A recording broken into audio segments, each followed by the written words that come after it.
सर्वमंगल्ये मांगल्ये शिवे सर्वार्थ साधिके शरण्ये त्र्यंबके गौरी नारायणी नमोस्तुते। रामकृष्ण हरी मंडळी, श्री स्वामी समर्थ। यंदा नवरात्र ही 9 दिवस नसून 10 दिवस असणार आहे। तर बऱ्याच जणांना प्रश्न पडलेला आहे की यंदा घट नेमका कधी उठवावा, घटाचं विसर्जन यंदा आपल्याला कधी करायचं आहे, घट कोणी व कसा उठवावा, उठता बसता उपवास जो आहे तर तो कधी करायचा आहे, कधी सोडायचा आहे, उपवास आपण कधी सोडणार आहोत, देव आपल्याला कधी हलवायचे आहे, देवांची पूजा व स्नान कधी घालायचं, कडकण्यांची माळ आपल्याला कधी बनवायची आहे, पुरणपोळीचा नैवेद्य कधी बनवायचा, घट उठवताना घटाला नैवेद्य काय दाखवावा, उपवास आपण कोणता पदार्थ खाऊन सोडावा, ज्यांनी अखंड दिवा लावलेला आहे तर तो अखंड दिवा कधी उचलावा, दिव्याची वात उरलेली असेल, तेल उरलेलं असेल तर त्याचं काय करावं, दिवा कसा विझवावा, घरातील धान्य जे उगवलेलं आहे, जे अंकुर उगवलेले आहे तर त्याचं काय करावं, त्यानंतर आपण घटाला जे साहित्य वापरलं किंवा घटावरती जो नारळ ठेवला तर तो नारळ फोडावा की विसर्जित करावा, वापरलेल्या साहित्याचं काय करावं, घटाचं आपण काय करायचं आहे, शस्त्रपूजा यंदा कधी करायची आहे, यासोबतच एक असा प्रभावी उपाय आपण पाहणार आहोत जेणेकरून 9 दिवस आपण देवीची जी काही आराधना केली, उपासना केली तर त्याचं आपल्याला पुण्यफळ मिळावं, आपली केलेली सेवा ही आपल्याला प्राप्त व्हावी, त्यासाठी आपण कोणता उपाय करावा, यासोबतच आपण जो घट बसवलेला आहे तर तो कोणत्या दिशेला हलवावा जेणेकरून आपली उत्तर प्रगती होत जाईल। ज्या महिलांना मासिक धर्म आहे, शिवाय ज्यांच्या घरामध्ये सुतक पडलेलं आहे, यांनी घट कसा विसर्जित करावा किंवा घट कसा उठवावा याबद्दलची परिपूर्ण माहिती आजच्या व्हिडिओमध्ये आपण पाहणार आहोत। त्यासाठी व्हिडिओ शेवटपर्यंत आवर्जून पहा। चॅनलवरती नवीन असाल तर नक्की सबस्क्राईब करा। आजच्या व्हिडिओमध्ये आपण प्रत्यक्ष घट कसा उठवायचा याचा विधी पाहणार आहोत, त्यासाठी व्हिडिओ शेवटपर्यंत पाहून जास्तीत जास्त लोकांना नक्की शेअर करा। चला तर मग वेळ न घालवता आजच्या व्हिडिओला सुरुवात करूया। शारदीय नवरात्रीचा सण हा 9 दिवस चालला जातो आणि या 9 दिवसामध्ये आपण देवीची उपासना, आराधना आपापल्या कुळाचाराप्रमाणे बसवत असतो, करत असतो, कारण की आपण जो घरामध्ये घटस्थापना करतो तर ते आपल्या कुलदैवतेचं, कुलदेवीचं प्रतीक म्हणून आपण घरामध्ये घटस्थापना करून 9 दिवस देवीची आराधना करत असतो। प्रत्येकाचा कुळाचार हा थोडाफारसा वेगवेगळा असतो, त्यामुळे सर्व विधी जे आहे तर ते प्रत्येकाने आपापल्या कुळाचाराप्रमाणे करावेत। तर नवरात्री असते तर ती 9 दिवस असते, परंतु एखाद्या दिवशी एखाद्या तिथीची वृद्धी झाली तर नवरात्र जी आहे तर ती 10 दिवस होते। कधी कधी नवरात्रीमध्ये वृद्धी होते, कधी कधी कमतरता देखील येते, म्हणजे एखादा दिवस कमी असतो, कधी एखादा दिवस जास्त असतो। तर यंदाची जी नवरात्र आहे तर त्या नवरात्रीमध्ये तृतीया तिथी जी आहे तर तिची वृद्धी झालेली आहे। तृतीया तिथी 2 दिवस आले कारणाने यंदाची नवरात्र ही 10 दिवस साजरी केली जाणार आहे। आणि आपल्याला यंदा जो घट उद्यापन आहे म्हणजे घट विसर्जन जे करायचं आहे तर ते 1 ऑक्टोबर 2025 म्हणजेच बुधवारी करायचं आहे। या दिवशी नवरात्र उद्यापन असणार आहे। या दिवशी आपल्याला उपवास जो आहे तर तो सोडायचा आहे। बऱ्याच ठिकाणी नवमीच्या दिवशी उपवास सोडला जातो, काहीच्या ठिकाणी दशमीच्या दिवशी म्हणजे विजयादशमीच्या दिवशी घट उठवले जातात। जेव्हा आपण घट उठवतो त्यावेळी आपल्याला उपवास सोडायचा असतो। घट उठवण्याच्या पद्धती वेगवेगळ्या आहेत, प्रत्येक जण एकाच पद्धतीने करतो असं नाही, प्रत्येक जण आपापल्या कुलाचाराप्रमाणे हे जे घट आहे तर ते विसर्जन करत असतात, घट उठवत असतात। काही ठिकाणी घट जो आहे तर तो 9व्या दिवशी उठवला जातो, तर काही ठिकाणी 10व्या दिवशी म्हणजे दसऱ्याच्या दिवशी उठवला जातो। आमच्या इकडे घट हा 9मीच्या दिवशी उठवला जातो। यंदा 9मी जी आहे तर ती 1 तारखेला असणार आहे आणि घट जो आहे तर तो आपल्याला 1 ऑक्टोबर म्हणजेच बुधवारी आपल्याला घट उठवायचे आहेत आणि घट उठवल्यानंतर आपल्याला उपवास जो आहे तर तो सोडायचा आहे। ज्यांचा उठता बसता उपवास आहे तर तो उठता बसता उपवास आहे तर तो आपल्याला दुर्गाष्टमीच्या दिवशी धरायचा आहे आणि 9मीच्या दिवशी उपवास सोडायचा आहे। 9मीच्या दिवशी घट उठवल्यानंतर उपवास धरायचा, तर उठता बसता उपवास बरेच जण दुर्गाष्टमीच्या दिवशी म्हणजे अष्टमीच्या दिवशी करतात आणि दुसऱ्या दिवशी खंडे महानवमीला सोडला जातो। बऱ्याच ठिकाणी जे लोक दसऱ्या दिवशी उपवास सोडतात तर त्यांनी काय करायचं, त्यांनी 9मीच्या दिवशी उपवास धरायचा आणि दसऱ्याच्या दिवशी सोडायचा, म्हणजे 1 तारखेला धरून तुम्ही दसऱ्याच्या दिवशी सोडू शकता। ज्यांचे घट हे 9मीच्या दिवशी उठतात म्हणजे 1 तारखेला उठणार आहे त्यांनी उपवास जो आहे तर तो आदल्या दिवशी करायचा आहे, म्हणजे 30 तारखेला आपल्याला 30 सप्टेंबरला उपवास करायचा आहे आणि 1 ऑक्टोबरला उपवास जो आहे तर तो सोडायचा आहे। आता आपण बघूया की कडाकण्याची माळ कधी घालायची, तर कडाकणी जी आहे तर तो कडाकणी कडाकण्याचा नैवेद्य आपल्याला घट उठवायच्या आदल्या दिवशी घालायचा असतो. आमच्याकडे घट हे नवमीच्या दिवशी उठवले जातात, त्यामुळे कडाकण्याची जी माळ आहे तर ती अष्टमीच्या दिवशी म्हणजे दुर्गाष्टमीला 30 सप्टेंबर 2025ला मंगळवारी आपल्याला कडाकण्याची माळ घालायची आहे, कन्यापूजन करायचं आहे, देवीची ओटी भरायची आहे. तुम्ही कुंकुमार्चन देखील करू शकता. त्यानंतर दुसऱ्या दिवशी आपल्याला घट जे आहे तर ते नवमीला उठवायचे आहेत. तुम्ही जर कडाकणी देव जर दसऱ्या दिवशी उठवणार असाल तर नवमीला देखील तुम्ही कडाकणी तरी देखील चालेल. काही ठिकाणी सप्तमीला म्हणजे 7व्या माळेला देखील कडाकण्याची माळ जी आहे तर ती करतात. आमच्याकडे 8व्या माळेला म्हणजे अष्टमीच्या दिवशी कडाकण्याची माळ केली जाते. तर 30 सप्टेंबर 2025ला कडाकण्याची माळ आपल्याला करायची आहे आणि 1 ऑक्टोबर 2025ला बुधवारी आपल्याला घट जे आहे तर ते उठवायचे आहेत. आता आपण घट कसे उठवायचे ते प्रत्यक्ष बघूया. तर घट उठवायच्या दिवशी म्हणजे 1 तारखेला आपल्याला घट उठवायचे आहेत. तर त्यावेळेस आपल्याला सर्वात आधी आपल्याला देवाला दिवा लावून घ्यायचा. तुमचा अखंड दिवा लावला असेल तर अखंड दिव्याला हळदी कुंकू वाहून घ्यायचं, स्वतःला हळदी कुंकू वाहून घ्यायचं. त्यानंतर घट उठवायचा आहे. घट हा पुरुष मंडळीने उठवला जातो. घरात जेवढे पुरुष आहेत तर त्यांच्या हातून तुम्हाला घट उठवायचा आहे. घरामध्ये किंवा बाहेरून देखील लहान मुलांना वगैरे घट उठवायला बोलवलं जातं. स्त्रिया घट उठवत नाहीत. घट उठवायसाठी पुरुषांना बोलवलं जातं. तर तुम्ही 5-7 पुरुषांना बोलावू शकता किंवा जर शहरी भागामध्ये तुम्हाला जर एवढे पुरुष जमत नसतील तर 1-2 असतील तर 1-2 पुरुषांच्या हातून देखील तुम्ही घट जो आहे तर तो उठवू शकता. बाहेरच्या लहान मुलांना देखील बोलावू शकता. पहिल्यांदा अगरबत्ती दिवा करून घ्यायचं, फूल वगैरे वाहून घ्यायचं आणि त्यानंतर घट उठवायचे. तर ज्या पुरुषाने एका पुरुषाने कलश पकडायचा आहे म्हणजे कलशाच्या वरचा नारळ जो आहे तर तो नारळ पकडायचा आहे आणि 5 वेळा वर खाली करायचं आहे म्हणजे उचलायचा आणि त्यानंतर त्या कलशावर ठेवायचा. असं 5 वेळा करायचं. करत असताना आपल्याला उदो उदो चांग भलं, उदो उदो चांग भलं किंवा ज्योतिबाच्या नावानं चांग भलं किंवा आई राजा उदो उदो तुमच्या कुलदैवतेचा तुम्हाला जयघोष करायचा आहे आणि त्यानंतर 5व्या वेळेस जो नारळ आहे तर तो कलशावरती तसाच ठेवायचा आहे. त्यानंतर त्यामध्ये जे अंकुर उगवलेले असतात तर ते अंकुर थोडेसे काढायचे आणि आपण जेव्हा लहान मुलांना किंवा पुरुषांना घट उठवायला बोलवतो तेव्हा त्यांच्या डोक्यावरती गांधी टोपी ही असावी आणि त्या गांधी टोपीच्या पुढच्या भागामध्ये जे अंकुर आहे तर ते अशा प्रकारे खोवले जातात. यानंतर आपण देवीचा मुखवटा वगैरे घातला असेल तर तुम्ही काढून ठेवा आणि जो नारळ आहे तर तो नारळ आपल्याला वाढवायचा आहे म्हणजे तो नारळ फोडायचा आहे आणि त्यानंतर त्याचा प्रसाद जो आहे तो आलेले जे लहान मुले असतील, पुरुष असतील तर त्यांना हा प्रसाद वाटायचा आहे. कलशावरती देखील आपल्याला गुलाल व्हायचा आहे आणि सगळ्यांना कुंकवाचा किंवा गुलालाचा नाम ओढायचा आहे किंवा गुलाल लावून घ्यायचा आहे. अशा प्रकारे घट आपल्याला उठवायचा आहे. आलेले जी मुलं आहेत तर त्या मुलांना दक्षिणा सुद्धा दिली जाते म्हणजे कोण 10 रुपये देतं, कोण 20 रुपये देतं. तर अशा प्रकारे त्या आलेल्या मुलांना देखील पैसे दिले जातात आणि प्रसाद म्हणून खोबरं दिलं जातं. काही ठिकाणी दहीभात देखील केला जातो आणि जेव्हा घट आपण उठवतो तर त्याच्या अगोदर ती घटाला गारवा म्हणून दहीभात देखील टाकला जातो. तुमच्याकडे जशी पद्धत आहे त्या प्रकारे तुम्ही करू शकता. अगदी साध्या सोप्या पद्धतीने असे व्हिडिओ दाखवले त्या प्रकारे तुम्ही घट जो आहे तर तो उठवू शकता. घट उठवत असताना म्हणजे जेव्हा आपण कलश हलवतो, कलश उचलतो, मी तुम्हाला अगोदर सांगितलं 5 वेळा नारळ उचलून खाली ठेवायचा. तर त्यावेळेस तुम्ही कलश थोडासा पहिल्यांदा उत्तर दिशेकडे सरकवू शकता म्हणजे आपली उत्तर प्रगती होते. त्यानंतर कलशातलं पाणी जे आहे तर ते आपल्याला टाकायचं नाही. कलशामध्ये जे काही थोडंसं पाणी असेल तर त्यामध्येच असलेल्या एखाद्या आंब्याच्या पाण्याने किंवा खाऊच्या पाण्याने म्हणजे विड्याच्या पाण्याने किंवा फुलाच्या मदतीने आपल्या संपूर्ण घरभर आपल्याला शिंपडायचं आहे. कारण की या कलशामध्ये आपल्या कुलदैवतेचं एक अस्तित्व, जागृत अस्तित्व यामध्ये एकवटलेलं असतं. त्यामुळे आपल्याला कुलदैवतेचा आशीर्वाद मिळतो. त्यासाठी हे पाणी संपूर्ण घरामध्ये शिंपडायचं. त्यामुळे घरातील नकारात्मकता ही नष्ट होते. घरामध्ये जर काही वास्तुदोष असतील तर ते वास्तुदोष देखील दूर होतात. त्यासाठी हे पाणी जे आहे तर ते आपल्या घरामध्ये शिंपडायचं आहे.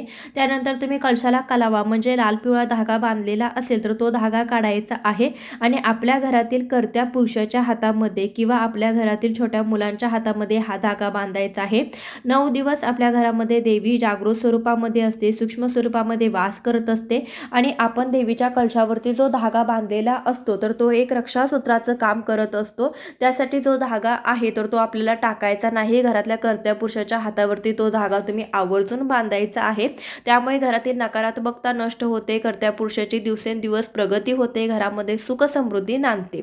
यानंतरचा प्रश्न की उगवलेले अंकुर काय करायचे. उगवलेले अंकुर तुम्ही काढून घ्यायचे आहेत. म्हणजे तुम्ही जे काही पत्रावळीमध्ये जो काही घट ठेवलेला असेल, म्हणजे तो मातीचा घट आहे, तो मातीचा घट आणि जे काही साहित्य असेल म्हणजे उगवलेले अंकुर, त्यातले थोडेसे अंकुर जे आहे तर ते त्या दिवशी आपल्याला काढून घ्यायचे आहेत. आणि दुसऱ्या दिवशी किंवा दुसऱ्या दिवशी तुम्ही काढू शकता. आणि दसऱ्याला जेव्हा आपण पूजा करतो तर त्यावेळेस पूजा केल्यानंतर जे अंकुर आहे तर ते सर्व पूजेवरती आपल्याला वाहायचे आहेत. शस्त्रपूजा केल्यानंतर सगळ्या शस्त्रांना देखील ते अंकुर व्हायचे आहेत. त्यानंतर त्यातले थोडेसे अंकुर जे आहे तर ते आपण आपल्या देवघरामध्ये ठेवायचे आहेत. सगळ्या देवांना देखील व्हायचे आहेत आपण जेव्हा पूजा करतो तेव्हा. त्यानंतर उरलेले थोडेसे अंकुर काढून घ्यायचे आणि आपल्या तिजोरीमध्ये देखील ठेवायचे, कारण की याला धन असं म्हटलं जातं. आपल्या घरामध्ये बसवलेल्या घटामध्ये हे जे धन आहे तर ते जेवढं जास्त प्रमाणामध्ये उगवतं तेवढी आपल्या घराण्याची भरभराट होते, वर्षभर आपली समृद्धी वाढते असं देखील मानलं जातं. त्यासाठी यातले थोडेसे अंकुर काढून तुम्ही तुमच्या तिजोरीमध्ये न विसरता ठेवा.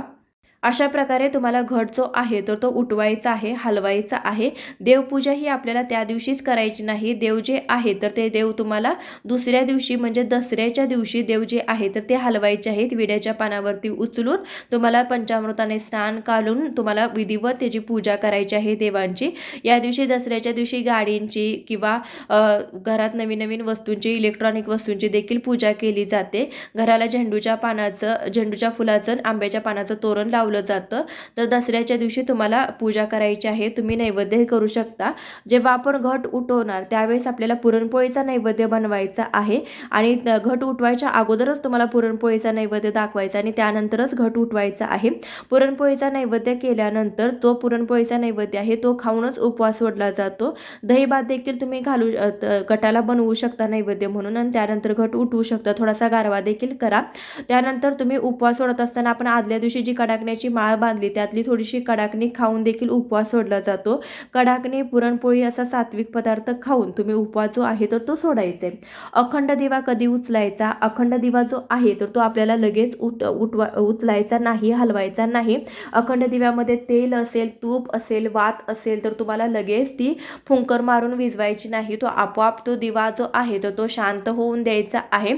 आपोआप दिवा शांत जेव्हा होईल त्या दिवशी होईल किंवा त्याच्या दुसऱ्या दिवशी सकाळी उठून होईल, जेव्हा होईल तेव्हाच तुम्हाला तो दिवा जे आहे तर त्या दिव्यामध्ये तेल, तूप, वात राहिली असेल तर एखादा कापूस घ्यायचा. कापसाच्या मदतीने दिव्यातलं जे तेल आहे ते पूर्णपणे आपल्याला पुसून घ्यायचं आहे. वात तुमची जर लांबसडक मोठी जर राहिली असेल तर ती वात देखील तुम्हाला अशी गोळा करून घ्यायची कापसावरती. त्यावरती तुम्हाला थोड्याशा लवंगा टाका, 2-4 लवंगा टाका किंवा थोड्याशा 2-3 कापराच्या वड्या टाका आणि ही जी वात आहे तर ती अशा प्रकारे प्रज्वलित करून घ्या. म्हणजे दिव्यामध्ये राहिलेलं तेल वाया जात नाही, दिव्यामध्ये राहिलेली वात आपण फेकून देऊन त्याचा अपमान देखील होत नाही, पूर्ण त्याची काळजी घेतली जाते. तर अशा प्रकारे हा उपाय देखील तुम्हाला करायचा आहे. यामुळे देखील आपल्या घरातील जी नकारात्मकता आहे तर ती पूर्णपणे नष्ट होते. आणि अखंड दिवेची वात जी आहे तर ती आपल्याकडून इकडे तिकडे फेकली देखील जात नाही. यानंतर जी राख तयार होईल किंवा जी काही रक्षा तयार होईल तर तिथली थोडीशी रक्षा तुम्हाला सगळ्या तुमच्या घरातील जी काही व्यक्ती आहे त्यांच्या कपाळी देखील तुम्ही लावू शकता. अशा प्रकारे अखंड दिवेची देखील आपल्याला काळजी घ्यायची आहे. त्यानंतर घटातील जे धान्य आहे तर त्याचं काय करावं. तर बघा, घटामध्ये जे अंकुर उगवलेले आहे तर तो घट आपल्याला लगेचच विसर्जित करायचा नाही. तर तो घट जो आहे तर तो आपल्याला तसाच जगा ठेवायचा आहे. म्हणजे उचलून तुम्ही देवघरामध्ये साईडला ठेवा, घराच्या बाहेर साईडला ठेवा, बाल्कनीमध्ये ठेवा, अंगणामध्ये ठेवा, कुठेही ठेवा, परंतु लगेच तुम्हाला तो घट जो आहे तर तो विसर्जन करायचा नाही. कारण की दसऱ्याच्या दिवशी त्यातले अंकुर जे आहे तर ते घेऊन गावच्या मंदिरामध्ये देखील ग्रामदेवतेला ते वाहिले जातात. याशिवाय जेव्हा सीमेआलंघन होतं दसऱ्याच्या दिवशी त्यावेळेस देखील आपल्याला त्यातले थोडेसे अंकुर लागतात, ते देखील सीमेआलंघनाच्या दिवशी घेऊन जातात. आपट्याची पानं, त्यातले अंकुर उगवलेली आणि आपट्याची पाने एकमेकांना देऊन जे सोनं देखील वाटलं जातं. अशा प्रकारे दसरा सण साजरा केला जातो. तर हे जे आपण घट उगवलेले आहेत, अंकुर जे आहे, जी काही वेदिक आहे, माती आहे, मातीचा घट आहे, तर ते उचलला जातो आणि जेव्हा कोजागरी पौर्णिमा, ज्याला नव्याची पौर्णिमा असं देखील म्हटलं जातं, जी 7 ऑक्टोबरला आहे, तर त्या दिवशी जे काही अंकुर उगवलेलं घट आहे तर तो नेऊन शेतामध्ये ठेवला जातो. त्याला भूमिपूजन असं देखील म्हटलं जातं. तुम्ही हवं तर तुमच्या कॅलेंडरमध्ये बघू शकता. शेतामध्ये भूमिपूजन म्हणून असं लिहिलेलं असतं. त्या दिवशी तुम्ही हा जो घट आहे, ही जी वेदिका आहे, तर ती नेऊन तुम्ही तुमच्या शेतामध्ये ठेवू शकता. याच दिवशी ठेवायची असते. ह्याच्या अगोदर घरातून जी वेदिका आहे, जे घट उगवलेले आहेत, अंकुर आहेत, तर ते बाहेर विसर्जित केले जात नाहीत. आमच्याकडे तर ही पद्धत आहे, ती पद्धत मी तुम्हाला सांगितलेली आहे. त्यानंतर आपल्याला जो मातीचा घट आहे ते देखील ठेवून द्यायचं शेतामध्ये. आता तुम्ही शहरी भागामध्ये राहत असाल, तुम्हाला जर शेत नसेल तर तुम्ही एखाद्या मोठ्याशा झाडाखाली देखील ही जी वेदिका आहे, जी काही अंकुर उगवलेले आहेत, जी माती आहे, तर ते तुम्ही नेऊन ठेवू शकता. किंवा जर तुम्हाला जर कुठे असे ठेवता येत नसेल तर तुम्ही एखाद्या पाण्यामध्ये, मोठ्या पाण्यामध्ये प्रवाहित केलं तरी सुद्धा चालेल. आता राहिला प्रश्न नारळाचा. नारळाला बऱ्याच जणांचा प्रश्न येतो की आपण कुलदेवतेचं स्वरूप म्हणून हा जो नारळ आहे तर तो देवघरामध्ये ठेवलेला असतो, तर तो नारळ कसा फोडावा. तर बघा, बऱ्याच जणांचा कुळाचार हा वेगवेगळा असतो. याने एक सांगितलं, त्याने एक सांगितलं म्हणून आपण कोणतीही गोष्ट नवीन करायला जाऊ नये. कारण की असे काही पारंपरिक सण असतात, ते फक्त कुळाचाराप्रमाणेच केले जातात. आपल्याला आवडलं म्हणून आपण एखादी नवीन गोष्ट करायची नसते. कारण की आपण कुळाप्रमाणेच ती गोष्टी करत असतो आणि आपण या वर्षी त्या गोष्टी केल्या आणि पुढील वर्षी जर आपल्याला नाही जमलं तर देवाला देखील आस लागून राहते, देवीला देखील आस लागून राहते. त्यासाठी नवीन गोष्टी तुम्ही जर करत असाल तर तुम्हाला कंटिन्यू तुमच्या घरामध्ये ती परंपरा करावी लागेल. त्यासाठी पहिल्याप्रमाणे तुमच्या घरामध्ये जो प्रकारे घट विसर्जन करतात किंवा ज्या प्रकारे सण साजरे करतात त्या प्रकारेच तुम्ही सण साजरे करू शकता. कारण की सजावट, डेकोरेशन किंवा हाऊसमौस यापेक्षा पारंपरिक पद्धतीने, योग्य पद्धतीने सणवार कसे साजरे करावेत याबद्दलची माहिती आपल्याला असणं, आपला कुळाचार आपल्याला माहीत असणं तेवढंच महत्त्वाचं आहे. कारण की कुलदेवतेचं रक्षण जर आपल्या कुटुंबावरती असेल तर आपली प्रगती ही कोणीच थांबवू शकत नाही. त्यासाठी नवीन कुणाचं तरी काहीतरी आवडलं किंवा कुणाचं तरी डेकोरेशन आपल्याला आवडलं, सजावट आवडली, कुणाची तर देवपूजा आपल्याला आपल्या मनाला भावली म्हणून अशा काही गोष्टी करायला जाऊ नका. तुमच्या कुळाप्रमाणे जसं होतं तसंच तुम्ही करा. तुमच्या जर कुळामध्ये नारळ विसर्जित करत असतील तर तुम्ही नारळ विसर्जित करा. तुमच्या कुळामध्ये नारळ जर फोडत असतील तर तुम्ही नारळ फोडून त्याचा प्रसाद तुम्ही घरामध्ये खाऊ शकता. आमच्याकडे नारळ जो आहे तो परंपरेगत नारळ जो आहे तर तो फोडला जातो. आलेल्या लहान मुलांना तो नारळाचा एक एक तुकडा वाटला जातो. घरामध्ये उरलेलं खोबरं जे आहे तर ते खाल्लं जातं. तुमच्याकडे देखील तशी पद्धत असेल तर तुम्ही तसं करू शकता. तर शस्त्रपूजा कधी करावी, तर जी शस्त्रपूजा आहे तर ती 1 ऑक्टोबर या दिवशी दिलेली आहे. या दिवशी तुम्ही म्हणजे नवमीच्या दिवशी शस्त्रपूजा तुम्ही घट उठवायच्या दिवशी करू शकता. काही जण दसऱ्याच्या दिवशी शस्त्रपूजा करतात, त्या दिवशी देखील केलं तरी देखील चालेल. कारण की नवमी तिथी आहे तर ती 1 तारखेला दिवसभर नसून रात्री नवमी तिथी सुरू होत आहे आणि दुसऱ्या दिवशी दसऱ्याच्या दिवशी खंडे महानवमी देखील आहे. म्हणजे अर्धी नवमी तिथी आणि अर्धी दशमी तिथी आहे. त्यामुळे तुम्ही शस्त्रपूजा 2 तारखेला केली तरी सुद्धा चालेल किंवा 1 तारखेला देखील तुम्ही करू शकता. यानंतरचा प्रश्न असा की घरामध्ये मासिक धर्म असेल, सुतक असेल तर घट कसा उठवावा. तर बघा, तुम्हाला जर मासिक धर्म असेल, तुम्हाला जर जेव्हा अष्टमीच्या दिवशी आपण कडाकण्याची माळ करतो त्या दिवशी तुम्हाला मासिक धर्म असेल तर घरातील इतर व्यक्तींकडून तुम्ही नैवेद्य बनवून घेऊ शकता. जर तुम्हाला नाहीच जमलं तर तुम्ही साखरेचा नैवेद्य इतर व्यक्तींनी ठेवला तरी देखील चालेल. परंतु नैवेद्य शक्यतो मासिक धर्मामध्ये बनवू नये, देवाला नैवेद्य दाखवू नये. तुम्ही या दिवशी कोणतंही देवाचं काम, अखंड दिवा असेल किंवा देवाची कोणतीही पूजा तुम्ही करू शकत नाही, पाणी करू शकत नाही. दुसऱ्या दिवशी जेव्हा घट उठवायची आहे तर तेव्हा तुम्ही घरातील इतर व्यक्तींकडून दही भाताचा नैवेद्य दाखवला. पुरणपोळी तुम्हाला नाही करायची झाली तरी चालेल. इतर व्यक्तींकडून दही भाताचा नैवेद्य दाखवून तुम्ही जो घट विसर्जन आहे तर ते करू शकता. दहीभात देखील तुम्हाला करायला जमत नसेल तर फक्त साखरेचा नैवेद्य दाखवून देखील तुम्ही घट जो आहे तर तो उठवू शकता. यानंतरचा प्रश्न असा की जर तुमच्या घरामध्ये सुतक असेल तर तुम्ही घट कसा उठवायचा. तर जे देव बसवलेले आहे तर ते उठवावेच लागतात. तुमच्या जर घराण्यामध्ये जर सुतक असेल तर बघा, गावातील मंडळी मिळून एक निर्णय घेतात आणि त्या दिवशी जी घट आहे तर ते उठवावे लागतात. कारण की त्या दिवसाला आपल्याला घट जे आहे तर ते उठवायलाच लागतात. त्यामुळे तुम्ही घराबाहेरील म्हणजे जे आपल्या घराण्यामध्ये आहे तर त्याच्यापेक्षा बाहेरील व्यक्तींना तुम्ही बोलावून घट विसर्जन म्हणजे घट उठवून घेऊ शकता. देवाची पूजा करू नये, फक्त घट उठवून घेतला तरी सुद्धा चालेल. तुम्ही गावातील व्यक्तींना विचारून तुमच्या घरामध्ये सुतक जर फेडणार असतील तर त्या प्रकारे बाहेरच्या व्यक्तींना बोलावून तुम्ही घट जो आहे तो उठवू शकता. घट उठवायच्या अगोदर आपल्याला क्षमा प्रार्थना देखील करायची आहे. देवीकडे प्रार्थना करायची आहे की मी यथाशक्ती 9 दिवस तुझे उपवास करून घरामध्ये स्थापना केलेली आहे. माझ्याकडून जी झालेली सेवा जी आहे तर ती मान्य करून घे आणि तुझी कृपादृष्टी आमच्या कुळावरती, आमच्या घराण्यावरती कायम अशीच राहू दे. घरामध्ये सुख, समृद्धी, वैभव्य, ऐश्वर आणि आरोग्य वाढू दे, सौभाग्य वाढू दे, अशी तुम्हाला प्रार्थना करायची आहे. आणि त्यानंतरच देवीची आरती वगैरे करून तुम्हाला नैवेद्य दाखवून त्यानंतर घट जो आहे तर तो उठवायचा आहे. आजच्या व्हिडिओमध्ये बरीचशी माहिती देण्याचा प्रयत्न केलेला आहे. या व्यतिरिक्त एखादा प्रश्न तुमचा जर राहिला असेल तर कमेंटद्वारे विचारू शकता. चॅनलवर नवीन असाल तर नक्की सबस्क्राईब करा. हा व्हिडिओ जास्तीत जास्त लोकांपर्यंत पोहोचवून मला नक्की सहकार्य करा. माझ्याकडून तुम्हा सर्वांना विजयादशमीच्या म्हणजे दसऱ्याच्या खूप खूप शुभेच्छा. सोनं घ्या आणि सोन्यासारखं राहा.